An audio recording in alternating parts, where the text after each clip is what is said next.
ನಮ್ಗೆ ಯಾವುದೇ ಮಾಹಿತಿ ಇಲ್ಲ. ಸೊ ಅದ್ರ ಬಗ್ಗೆ ನಿನ್ನೆ ಕೂಡ ಹೇಳಿದ್ವಿ, ಅದ್ರ ಬಗ್ಗೆ ನಮ್ಗೆ ಯಾವುದೇ ಗಮನಕ್ಕೆ ಯಾವನು ಮಾಡಿದ್ರೆ ನನಗೆ ಗೊತ್ತಿಲ್ಲ, ಅದೇ ಹೇಳಿದಲ್ಲ, ಅದು ನಡೆದ್ರೆ ನನಗೆ ಗೊತ್ತಿಲ್ಲ. ನಮ್ಮ ವ್ಯಾಪ್ತಿಯಲ್ಲಿ ಯಾವುದೇ ಚರ್ಚೆ ಆಗಲಿ ಅದ್ರ ಬಗ್ಗೆ ಮಾಹಿತಿ ಇಲ್ಲ. ನೋಡಿ, ಬೆಂಗಳೂರು ಹೋದ್ಮೇಲೆ ಅದ್ರ ಬಗ್ಗೆ ಮಾಹಿತಿ ಪಡಿತೀವಿ, ನಂತರ ಬೇಕಾದ್ರೆ ಅದ್ರ ಬಗ್ಗೆ ಹೆಚ್ಚಿಗೆ ಹೇಳುವಂಥ ಪ್ರಯತ್ನ ಮಾಡ್ತೀವಿ. ಅಧಿಕಾರ ತರ್ತೀವಿ, ಕ್ಲೇಮ್ ಮಾಡ್ತೀವಿ ಅಂತೇಳಿ ಅವ್ರು. ಈಗೇನು ನಮ್ಮ ಸ್ಟ್ಯಾಂಡ್ನಲ್ಲಿ ಏನು ಬದಲಾವಣೆ ಇಲ್ಲ. ಅಧಿಕಾರ ತರೋದು ಎಲ್ಲರ ಜವಾಬ್ದಾರಿ, CM ಕ್ಲೇಮ್ ಮಾಡೋದು ಎಲ್ಲರ ಜವಾಬ್ದಾರಿ. ನಾವು ಕ್ಲೇಮ್ ಮಾಡ್ತೀವಿ ಅಂತೇಳಿ ಅಭ್ಯರ್ಥಿ ಅಂತ ಹೇಳಿದ್ವಿ, CM ಆಗ್ತೀವಿ ಅಂತೇಳಿಲ್ಲ. ಎಲ್ಲರ ಜೊತೆ ನಾವು ಕೂಡ ಕ್ಲೇಮ್ ಮಾಡ್ತೀವಿ ಅಂತ ಹೇಳಿದ್ವಿ ಅಷ್ಟೇ. ಅದನ್ನು ಮಾಡುವಂಥ ಬಿಡುವಂಥದ್ದು ಅದು ಹೈಕಮಾಂಡಿಗೆ ಬಿಟ್ಟಂಥ ವಿಚಾರ.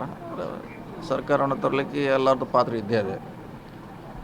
ಅದ್ರಲ್ಲಿ ನಾನು ಕೂಡ ಒಬ್ಬ ಭಾಗಿದಾರಿ, ಪಾಲ್ದಾರ ಅಷ್ಟೇ.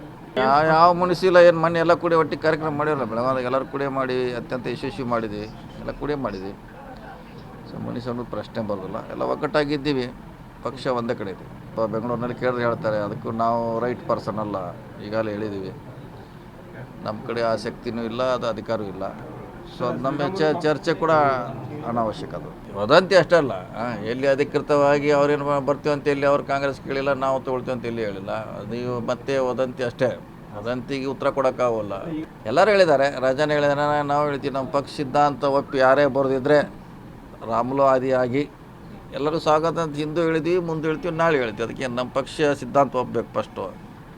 ಬರೋಂಗಿದ್ರೆ ಎಲ್ಲರಿಗೂ ಸ್ವಾಗತ. ರಾಮುಲು ಅವ್ರು ಹಿಡ್ಕೊಂಡು ಮತ್ತೆ ಯಾರು ಬರ್ತಾರೆ, ಎಲ್ಲರಿಗೂ ಇಂಡಿವಿಜುವಲ್ ಅಂತಿಲ್ಲ, ಯಾರು ಬಂದರೂ ಸ್ವಾಗತ.